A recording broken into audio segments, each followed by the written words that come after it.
Assalamualaikum warahmatullahi wabarakatuh. Di sini kami dari kelompok 8 akan menjelaskan tentang materi PAI 2 kelas 11 tentang Rasul-Rasul kasih Allah, hormati serta sayangi orang tua dan guru, serta prinsip dan praktik ekonomi dalam Islam.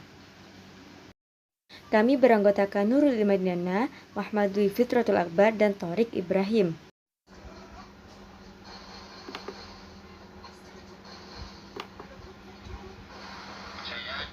Muhammad Fitratul Akbar akan menjelaskan materi mengenai Rasul-Rasul kekasih Allah. Para Rasul adalah manusia pilihan dari golongan umat itu sendiri, sekalipun ia pasti terambil dari keturunan yang mulia yang telah dikhususkan serta dipilih oleh Allah Subhanahu wa Ta'ala dengan berbagai pemberian serta karunia, baik kebaikan akal pikirannya ataupun kesucian rohaniahnya.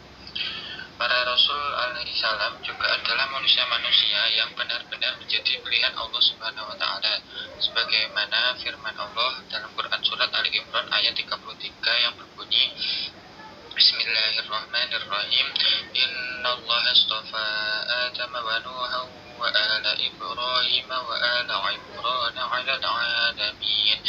Artinya sesungguhnya Allah telah memilih Adam, Nuh, keluarga Ibrahim, dan keluarga Imran melebihi segala umat atau di masa mereka masing-masing. Mereka juga diberi hiasan oleh Allah Subhanahu wa Ta'ala dengan akhlak yang luhur dan bukti pekerti yang mulia, seperti sifat benar atau syidik senantiasa, yakni dapat dipercaya atau amanah, menghabiskan usianya untuk membela yang hak, serta menunaikan kewajiban, sebagaimana firman Allah dalam Quran surat At-Toha ayat 39 yang berbunyi, wa alaqaitu 'alaika mahabbatan minni walitusna 'ala 'aini, yang artinya, dan aku limpahkan kecintaanku kepadamu supaya engkau diasuh di bawah pandanganku. Sebagaimana yang kita ketahui bahwasanya Rasulullah SAW itu terjaga dari segala kekurangan dan sifat yang tercela atau maksum. Selain itu, beliau memiliki akhlak yang mulia lagi terpuji yang harus menjadi suri tauladan bagi kita semua sebagai pengikutnya. Hal ini begitu jelas disebutkan oleh Allah Subhanahu wa Ta'ala dalam Quran surat Al-Qalam ayat 4 yang berbunyi, wa innaka la'ala khuluqin 'azim, yang berarti dan sesungguhnya kamu benar-benar berbudi pekerti yang agung.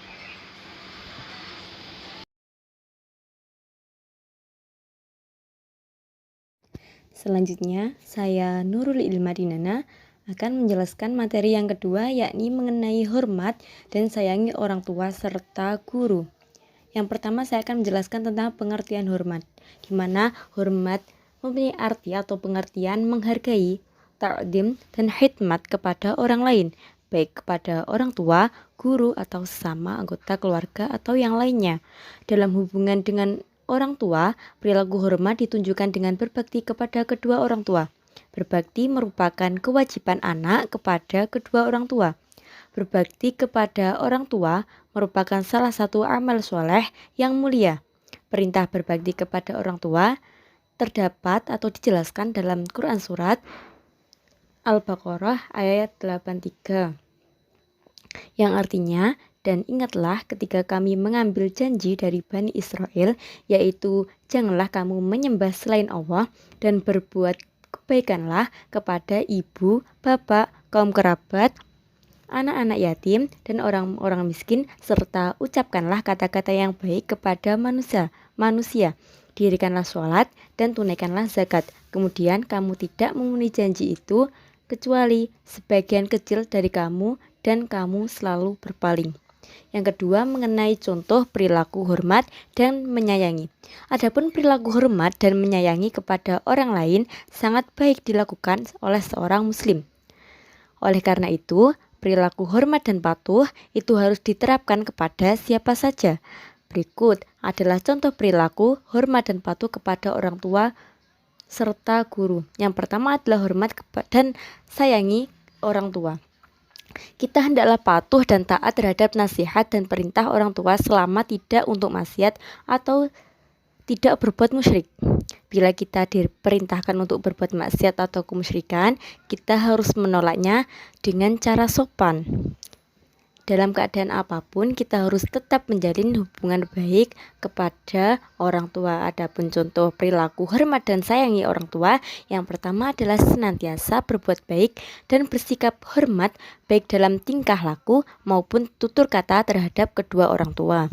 Yang kedua, mengikuti keinginan dan saran orang tua selama keinginan dan saran-saran itu tidak melanggar ajaran agama.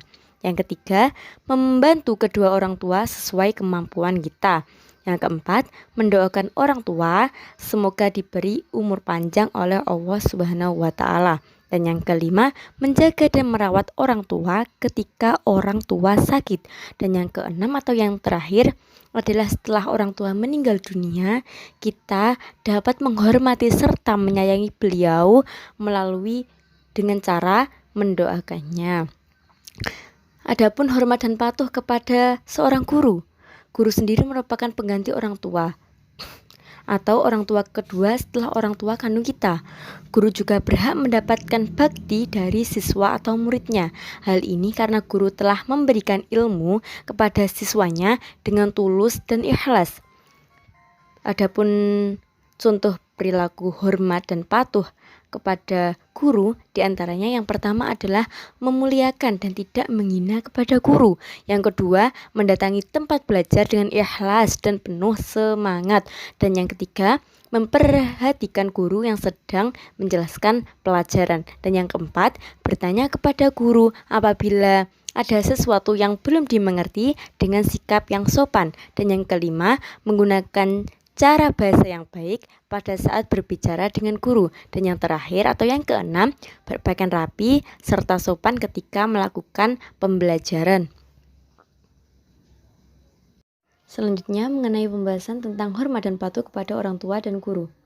Pentingnya hormat dan patuh kepada orang tua termasuk guru sangatlah ditekankan dalam Islam. Banyak sekali ayat di dalam Al-Quran yang menyatakan bahwa segenap mukmin harus berbuat baik dan menghormati orang tua. Selain menyeru untuk beribadah kepada Allah dan tidak menyekutukannya dengan apapun, Al-Quran juga menegaskan kepada umat Islam untuk hormat dan patuh kepada orang tua serta guru. Hal tersebut dijelaskan oleh Allah Subhanahu wa Ta'ala di dalam Quran surat Al-Isra ayat 23-24 yang berbunyi, A'udzubillahi minasyaitonirrajim. Bismillahirrahmanirrahim. Wa qada rabbuka alla ta'budu illa iyyahu wa bil walidaini ihsana. Imma yablughanna 'indakal kibara ahaduhuma aw kilahuma fala taqul lahuma uffin ولا تنهرهما وقل لهما قولا كريما واخفض لهما جناح الذل من الرحمة وقل رب ارحمهما كما ربياني صغيرا, yang artinya, dan Tuhanmu telah memerintahkan agar kamu jangan menyembah selain Dia dan hendaklah berbuat baik kepada ibu bapak. Jika salah seorang di antara keduanya atau kedua-duanya sampai berusia lanjut dalam pemeliharaanmu, maka sekali-kali janganlah engkau mengatakan kepada keduanya perkataan dan janganlah engkau membentak keduanya, dan ucapkanlah kepada keduanya perkataan yang baik, dan rendahkanlah dirimu terhadap keduanya dengan penuh kasih sayang, dan ucapkanlah, wahai Tuhanku, sayangilah keduanya sebagaimana mereka berdua telah mendidik aku sewaktu kecil. Dijelaskan pula di dalam hadis yang diriwayatkan oleh Imam Muslim yang berbunyi, an Abi Umar radhiyallahu anhum anna Nabiy sallallahu alaihi wasallam qala inna abarral birra ayyasila ar-rajulu wudda abihi, yang artinya bahwa Rasulullah bersabda, sesungguhnya kebaikan yang paling utama adalah seseorang memelihara hubungan baik dengan orang tuanya. Hadis riwayat Imam Muslim. Adapun yang terakhir mengenai penjelasan tentang hikmah patuh kepada orang tua serta guru. Setelah kita membahas arti pentingnya hormat dan patuh kepada orang tua serta guru, adapun hikmah yang bisa kita ambil. Yang pertama adalah berbakti kepada kedua orang tua merupakan amalan yang paling utama. Yang kedua, apabila kedua orang tua kita ridho atas apa yang kita perbuat, Allah pun ridho. Yang ketiga, berbakti kepada kedua orang tua dapat menghilangkan kesulitan yang sedang kita alami. Dan yang keempat, berbakti kepada kedua orang tua akan diluaskan rezeki dan dipanjangkan umur. Dan yang terakhir, berbakti kepada kedua orang tua dapat memasukkan kita ke jannah atau surganya Allah Subhanahu wa taala. Adapun yang terakhir adalah hikmah, patuh, dan sayang kepada guru. Yang pertama adalah ilmu yang kita peroleh akan menjadi berkah dalam kehidupan kita. Dan yang kedua, akan lebih mudah menerima pelajaran yang disampaikannya. Yang ketiga, ilmu yang diperoleh dari seorang guru akan menjadi manfaat bagi orang lain. Dan yang keempat, akan selalu didoakan oleh seorang guru. Dan yang kelima, akan membawa berkah, memudahkan urusan, serta dianugerahi nikmat yang lebih dari Allah Subhanahu wa taala. Dan yang terakhir, seorang guru tidak selalu di atas muridnya. Ilmu dan kelebihan itu merupakan sebuah anugerah dari Allah Subhanahu wa taala, akan memberikan anugerahnya kepada orang-orang yang dikehendakinya. Demikian mengenai bab tentang hikmah, patuh dan menyayangi orang tua serta guru. Selanjutnya akan dijelaskan oleh teman saya. Selanjutnya mengenai prinsip dan praktek ekonomi dalam Islam. Yang pertama adalah pengertian muamalah.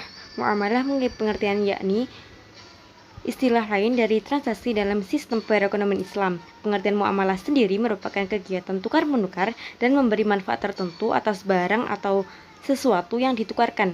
Banyak kegiatan yang tercakup di dalam muamalah.